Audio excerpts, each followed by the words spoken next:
Hi folks, Tony here again at Saltmarine Hyundai Dungannon. Just want to share around this 2021 Hyundai Ioniq 5 in Gravity Gold.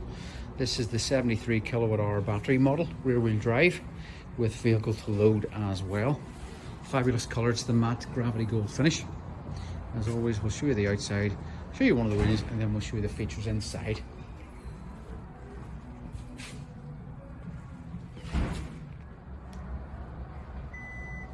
Just show you, you've got a power lift tailgate on the car as well. Massive boot in this thing too, so it is really practical.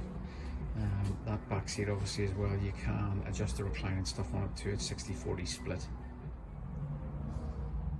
Okay folks, we're inside the Ioniq 5 Premium here, just to show you the driver's display first. Nice and clear. Obviously it looks slightly different and maybe more basic looking perhaps than what a normal ICE car would be, but all of the key information is there. I'm starting to sort of focus just more on the left hand side at the moment, then we'll move across to the right.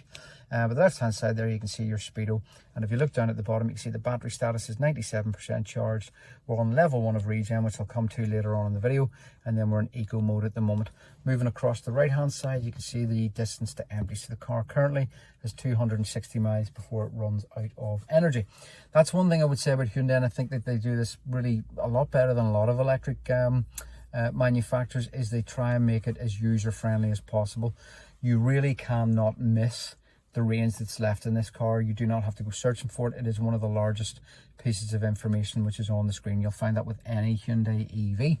So that just happens to be the main screen. Now going back to the eco there, just to show you there at the bottom, just beside the 19 degrees and in between the 19 degrees and the level 1 of regen, I just want to show you this drive mode button. So this drive mode button there, if I just go back to the display and we move or press the button for drive mode, you'll see what will happen. So we're going to move to normal, and normal will increase throttle response, add a little bit more weight to the wheel, but you'll note there that it has reduced the range down slightly. And then if we go into sport, we've reduced the range down again, but we've maximized throttle response and added a little bit more weight to the wheel.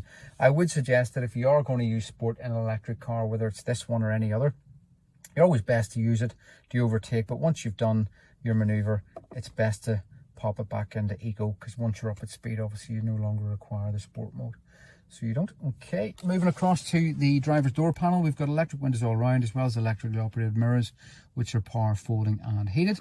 Onto the dashboard then, if we start from the top silver buttons and work our way across and down to the bottom left hand one. So top right is your headlamp adjuster switch, middle one then is your traction control, and then the left hand side one is your power lift tailgate switch.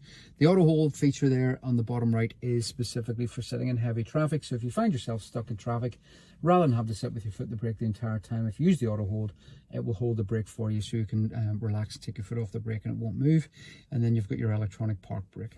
Moving across then to the stock shifter there, so obviously maybe slightly different than some people might be used to, but it is very straightforward. The silver portion of the stock there, twisted forward to go into drive, in other words twisted forwards to go forwards, and twisted backwards to go into reverse, and in other words twisted back to go backwards. Very straightforward. And then there's a P button just on the very end of the stock there, that is your park switch, so just hit that button when you're finished your journey.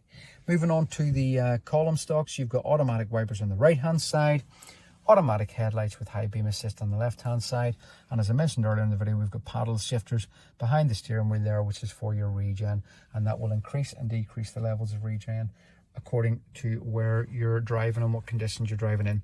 If you have it on the higher levels of regen, for instance level 3, it will automatically then switch on the brake lights and will begin to slow the car down quite swiftly, but it does add a little bit of charge obviously back into the driving or into the battery.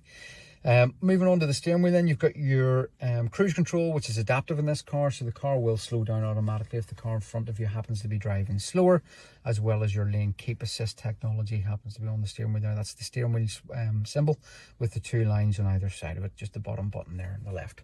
Moving across to the left hand side of the steering wheel then, you have your voice recognition button. This car comes with tethered Apple CarPlay and Android Auto, so you use the top left hand button there for things like WhatsApp, satellite navigation, voice commands for music, telephone features and everything else. Moving across to the main 12.25 digital display in the center screen. It is customizable as well. You can change that. It is in the white mode at the moment. Obviously, if it is the winter months and you think it's too bright, you can either dim it down or you can change the color to black instead. If we scroll the screen across just to show you, I tap on the EV bit, you can see again, if you wanted to concentrate on the EV stuff, you can see again it's showing you what's left in percentage of battery as well as what's left in terms of range. We go across again into maps, nice and clear, just to show you. You can have various pieces of information on this portion of the screen as well, or you can take it back to the full wide screen too. While we happen to be there as well, just to show you, you've got a camera.